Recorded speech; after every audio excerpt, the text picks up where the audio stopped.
Welcome to video number 6, and this video is all about basic WordPress settings, and that's what we're going to have a look at in this WordPress video. And we're just going to cover, basic WordPress settings, and that's quite important because at the end of the day, WordPress is all about settings. Setting WordPress to the way you want or the client wants.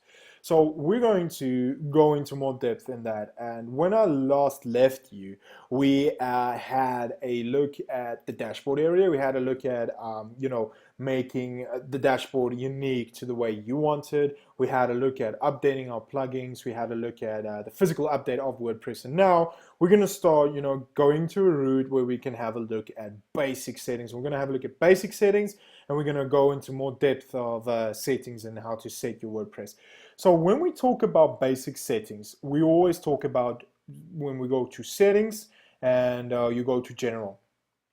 Now, that is quite probably the most important and the most basic settings is when you go to settings in general. And this is basically the core settings of your site, right? So we kind of have you got options here to set your WordPress URL. You get options to set your site address, and you have a site title and tagline and that kind of stuff. So you can go ahead and change this, because by default always say WordPress site, and we don't want that, right? Especially when you work with a client site, you don't want to say it's WordPress site. So you can go, remember that I created mine, and when I did the installment I said WordPress site, but in your case you're going to change this, and the tagline you're going to remove, and normally you add the slogan of the company in this section. So I'm just going to change the tagline to this is a WordPress testing site. Now you're going to change it to whatever you want to change, but I want you to make sure that you understand this. And the next thing is the WordPress address, and you're going to leave this for now, especially when we migrate over from one server to another. This is going to be the important section right here, is the actual URLs, and we're going to you need to be able to understand that this is the URL of the site.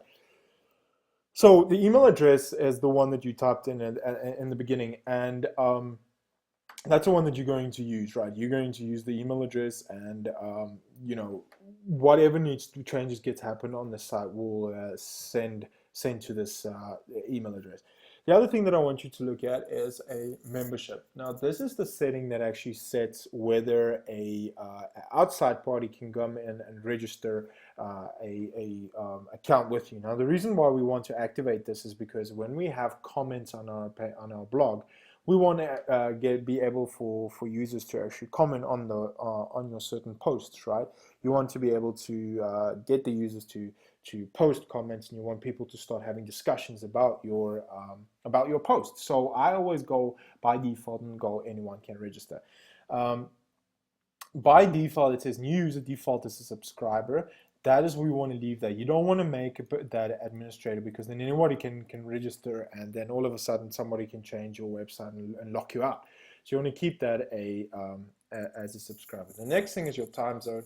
You're going to change the time zone to your specific time zone, and you can actually go up and change to whichever city you even live in, which makes it great.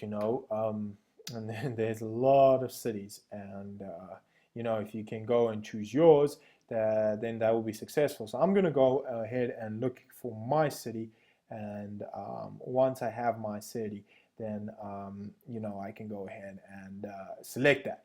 So I'm just going to look for my city, and I can't see it right here. It's got one city, but it does not have the other city which I actually live in.